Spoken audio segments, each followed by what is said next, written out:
खूब खूब जोहार, जय भीम, जय संविधान। साथियों, ज़्यादा नहीं बोलते हुए सीधे अपनी पॉइंट भी बात पे आते हैं। मुझे जो बोलने का टॉपिक दिया गया है वो जातिगत जनगणना और ओबीसी आरक्षण मेरा टॉपिक है। मैं अपने टॉपिक पे ही बोलूंगा।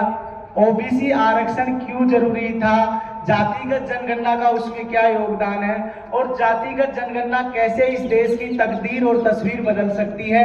इन मांगों को लेकर हम पिछले 5 साल से देश भर में जातिगत जनगणना आंदोलन चला रहे थे। हमारे बहुत से साथी अलग अलग ग्रुपों के साथ कोऑर्डिनेशन करके जातिगत जनगणना आंदोलन चला रहे हैं। जातिगत जनगणना क्यों जरूरी है साथियों? बहुत से साथी पूर्व वक्ताओं ने बताया है कि 90% पे 10% का राज है, ये है वो है, लेकिन जब भी बात सत्ता शासन और व्यवस्था में हमारी हकदारी की आती है तो हमें उचित हकदारी नहीं मिल पाती और व्यवस्था को सुचारू रूप से संचालन के लिए भी जो आंकड़े चाहिए होते हैं वो आंकड़े सरकार के पास में नहीं है। जाति इस व्यवस्था की बहुत बड़ी सच्चाई है जिसे स्वीकार करते हुए हमें जातियों को, अगर देखिए इस देश में धर्म की गणना होती है, एससी एसटी में भी जाति के आधार पे गणना होती है। हम लोग चाहते हैं कि इस देश में ओबीसी की तमाम जातियों की जनगणना होनी चाहिए और अगर आप ओबीसी की भी नहीं कर सकते तो कम से कम स्वर्णों की जनगणना करके बता दीजिए कि कितने प्रतिशत है। फिर उसके बाद में एससी एसटी और बचे हुए फिर हम ही हैं और उसी के आधार पे हमें भागीदारी चाहिए। हमें अभी जो 27% भागीदारी दी गई है वो भी सिर्फ सिलेक्शन में ही दी गई है। इस व्यवस्था में तीन प्रकार के पद है, इलेक्टेड, सेलेक्टेड और नॉमिनेटेड। एससी एसटी को भी सिर्फ और सिर्फ इलेक्टेड और सिलेक्टेड में ही भागीदारी है, नॉमिनेटेड में कोई भागीदारी नहीं है। बताइए जहां वाइस चांसलर नॉमिनेटेड होते हैं वहां आपके कितने लोग चुन के जाते हैं, ओबीसी के कितने जाते हैं, माइनॉरिटीज के कितने जाते हैं, एससी एसटी के साथी कितने जाते हैं। तो नॉमिनेटेड व्यवस्था में भी हमें भागीदारी चाहिए।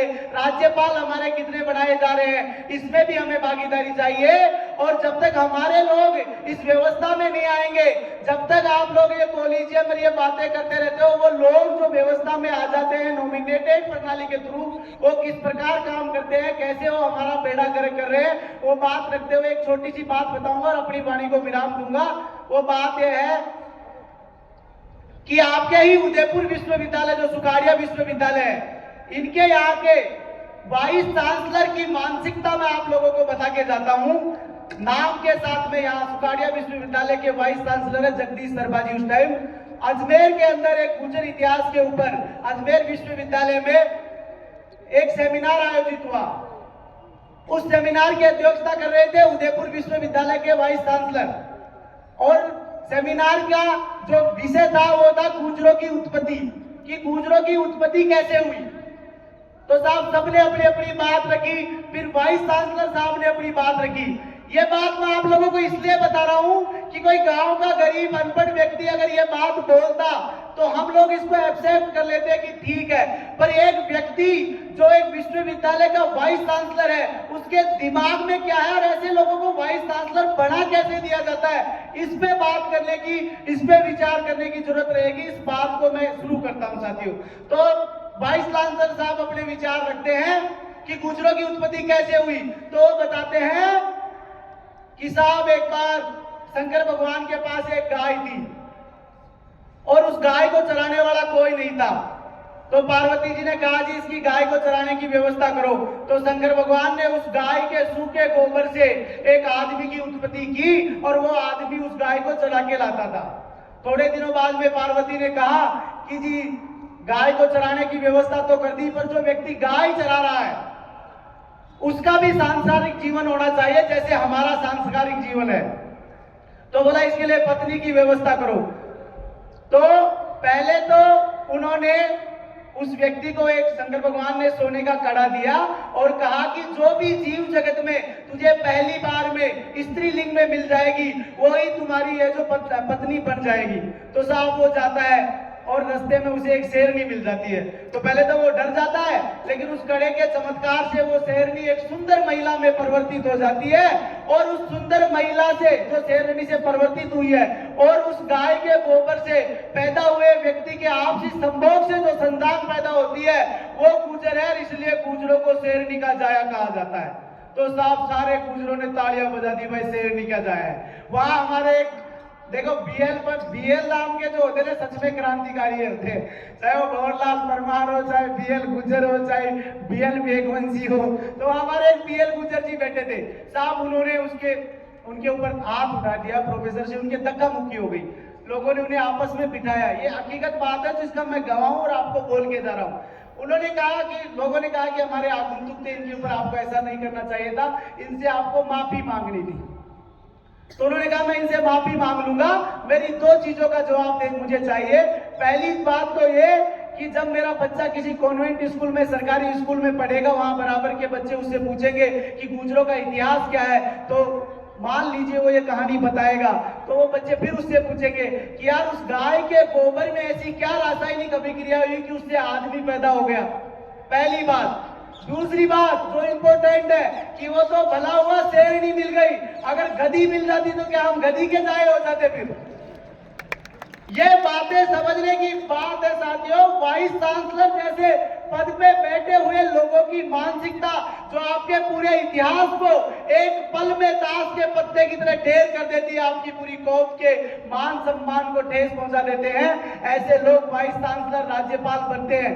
तो उन लोगों को रोकने के लिए और हमारी हिस्सेदारी मांगने के लिए, जो बीपी सिंह जी ने अभी मेरे से पूर्व वक्ता बता रहे थे कि इस देश में अगर सबसे ज्यादा नफरत किसी ने झेली है तो वो बीपी सिंह जी ने झेली है। इसलिए झेली है कि उन्होंने पिछड़ों को 27% आरक्षण दिया था। तो हम चाहते हैं, देखिए राजस्थान में गुजरों ने आरक्षण आंदोलन किया, उनके 75 बच्चे मार दिए, आरक्षण का अभी कोई हाल चाल नाल लेवा नहीं है। गुजरात के अंदर पटेलों ने किया, उनके 22 बच्चे मार दिए। हरियाणा के अंदर जाटों ने किया, उनके 32 बच्चे मार दिए। महाराष्ट्र के अंदर मराठाओं ने किया, उनके 4 बच्चे मार दिए। आपके जो आंध्रा के अंदर कुप्पाओं ने किया, उनके 4 बच्चे मार दिए। लेकिन आरक्षण किसी को नहीं दिया। और इस देश के अंदर एक ऐसा वर्ग था जिसने कोई आंदोलन नहीं किया, एक ऐसी जात है, उसको रातों रात 10% आरक्षण दे दिया गया, जबकि उनकी आबादी कितनी है इसका डाटा भी नहीं है सरकार के पास। तो ये डाटा होना चाहिए। और हमें हमारी संख्या के हिसाब से जब आपने 50% का जो बैरिकेडिंग है वो तोड़ दिया है, तो एससी को और एसटी को उनकी आबादी के अनुसार भागीदारी मिल रही है। इलेक्शन और सिलेक्शन में, वो नॉमिनेशन में भी मिलनी चाहिए। और जो हमारी भागीदारी 27% है, जबकि हमारी आबादी 65% के आसपास है, तो हम चाहते हैं कि भारत के जो मूल लोग हैं, जो मूलवंशी लोग हैं, उनको उनकी आबादी के अनुसार भागीदारी मिलनी चाहिए। इसी व्यवस्था और इसी मांग के साथ हम लोग आगे बढ़ रहे हैं। आप लोगों से रिक्वेस्ट करने आए हैं। पर्ची आए, उसी से पहले मैं चला जाऊं, क्योंकि पर्ची आने के बाद वसुंधरा जी चली गई थी, तो पर्ची आने के बाद में कुछ भी हो सकता है। और एक दूसरी बात साथियों, लोकतंत्र में जिस प्रकार से वोटों को दबाया जाता है और सलूम्बर में जो हुआ, देश भर में उसकी चर्चा है। यह भी चर्चा है कि चुने हुए जनमत को कैसे खारिज कर दिया गया है। तो ये जनमत जो खारिज किया जा रहा है, क्या हम ऐसे ही बैठे रहेंगे? इसके खिलाफ भी एक जन आंदोलन की जरूरत है कि चुने हुए जनमत को अगर रिकाउंटिंग नहीं की गई तो हम लोग जयपुर में, दिल्ली में, कहीं पे भी व्यवस्थित तरीके से जो मांगे हैं हमारी, उनको मनाने के लिए आगे बढ़े। भील प्रदेश के साथियों से, आप लोगों से रूबरू होते रहते हैं। इस बार हम लोग जो 6 दिसंबर को किसान आंदोलन के रूप में आप लोगों के पास में अभी अपील आई थी, उसके लिए रिक्वेस्ट करने आए हैं कि इस बार कोई नहीं, सिर्फ 50 लोग हाथ बांध के दिल्ली जा रहे हैं। हम चाहते हैं कि उन 50 लोगों में एक व्यक्ति जो भील प्रदेश से होना चाहिए, ताकि पता चले कि जिस वैधानिक मांग का राज्य की मांग की जा रही है, वही वैधानिक मांग एमएसपी की, मनरेगा की और है जो आपके किसान मजदूर के लोन माफी की है, उसमें आप लोग भागीदारी बने। और तमाम देश भर के ओबीसी भाइयों को इस मंच के माध्यम से कहना चाहता हूं कि आपका जो भला है वो संविधान को मानने में, संविधान को पढ़ने में, और संविधान को बचाने वाले भाइयों, संविधान भी पढ़ने और रटने से नहीं बचने वाला। संविधान को बचाना है तो लड़ना होगा, नहीं ऐसे ही आपके जनमत को ये लोग हैं जो पिछले वाले दरवाजे से बदल देंगे और आप लोगों को वैसे वैसे देखा रहना पड़ेगा। तो इन्हीं शब्दों के साथ अपनी बारी को विराम देता हूं। जय भीम, जय भील प्रदेश, जय जोहार, जय संविधान। धन्यवाद।